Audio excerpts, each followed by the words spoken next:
Radio Côte d'Ivoire, les sports d'ici et d'ailleurs.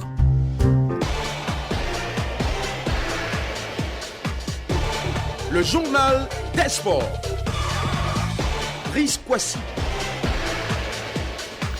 Il est là, toujours en très grande forme. Bonjour Brice. Bonjour Didier, nous sommes bien le mercredi, c'est le 12 août, bien sûr, de l'année 2020. Seulement 24 petits joueurs, on connaîtra le nom du nouveau président de la Fédération ivoirienne de football.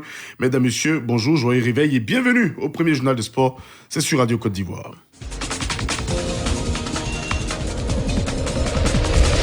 Et ce mercredi, jour de vérité pour les candidats à la candidature, bien sûr, de la présidence de la Fédération ivoirienne de football. Kouadio Kofi Paul, Sori Diabaté, Idriss Diallo, Didier Drogba seront tous situés sur la validation ou non du dossier de candidature. Sam Thiassé, le secrétaire général de la commission, va se prononcer pour livrer certainement le verdict. Rendez-vous ce matin à Treichville, au siège de la Fédération ivoirienne de football. Pour ce qui est de la pré-campagne avant l'annonce officielle de la candidature, Idriss Diallo rencontre, lui, les autorités pour leur présenter sa vision pour le football ivoirien. Il était récemment chez le ministre Touré Mamadou. Sori Diabaté, lui, poursuit sa tournée à l'intérieur du pays. Il était hier à Bouaké, dans la capitale du Gbeke, pour rencontrer les acteurs du football. Et puis Didier Drogba et son équipe à Abidjan, dans l'attente du verdict, échange avec les présidents du club à son QG aux deux plateaux. Rendez-vous de vérité ce matin, 10h au siège de la FIF. Et puis du football, au niveau de nos clubs, les deux Africains, le FC San Pedro, le Racing, préparent activement leur saison. Le Racing Club, champion de Côte d'Ivoire, a recruté le jeune milieu offensif du WAC, Dagrou Djedje Armand, quand le FC San Pedro, lui, opte pour la sous-région. Trois nouveaux attaquants, on va le dire. Le Nigérien Youssouf Oumarou du MENA, un joueur également du MENA, le Burkinabé Jean-Emmanuel Zongo et le Togolais de Dito FC, Yéré Barro, soulignant que le mercato ivoirien s'achève le 30 octobre prochain.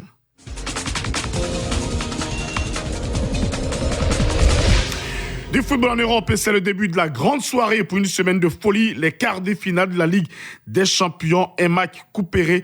Et ce mercredi, la première affiche, le Paris Saint-Germain sans Verratti blessé, Di Maria suspendu, Cavani et Meunier qui ont achevé leur contrat.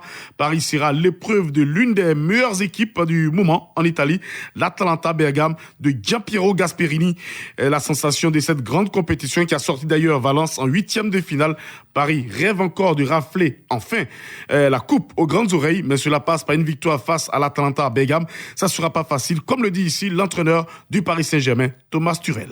L'Atalanta, c'est sûr, il joue un style unique. Il joue presque 1 contre 1 sur tous les terrains. Il attaque contre le ballon avec 7 joueurs dans le camp adverse. C'est un style, comme je dis, unique. C'est compliqué et difficile de jouer contre eux. Ils ont fait beaucoup de buts. Voilà, c'est un grand défi, mais il y a toujours des possibilités de trouver des espaces, mais on doit faire un bon match. Maintenant, on a préparé Atalanta pendant les derniers 3 jours. Oui, c'est aussi un match tactique, mais c'est aussi un match de la tête mentalement, qu'on joue avec le même esprit qu'on a fait l'entraînement pendant les derniers jours. C'était extraordinaire, c'était très très bien, c'était un bon mix entre concentration, entre une bonne ambiance, entre un vraiment spirit de compétition entre deux joueurs. C'était très très très bien et ça va être très très dur contre eux parce que c'est une équipe très physique, très spéciale, mais nous sommes aussi une équipe très forte et on a des possibilités de gagner, mais ça va être très très difficile, c'est clair. Thomas Tuchel, l'entraîneur du Paris Saint-Germain, qui annonce la présence de Kylian Mbappé sur sa feuille de match. Atalanta Bergame, Paris Saint-Germain, premier quart de finale de la Ligue des Champions. Match prévu à 19h temps universel à Lisbonne, au Portugal. Pour les autres quarts de finale, à suivre demain, jeudi, RB Leipzig, Atlético Madrid. Vendredi, le choc des étoiles, oui, les étoiles.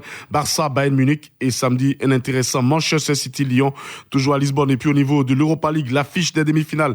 Et les affiches, bien sûr, sont connues. On aura dimanche FC Séville, Manchester United. Et lundi, Inter de Milan, Shakhtar Donetsk. Hier, en quart de finale, les Wolves sont tombés 1-0 face à Séville.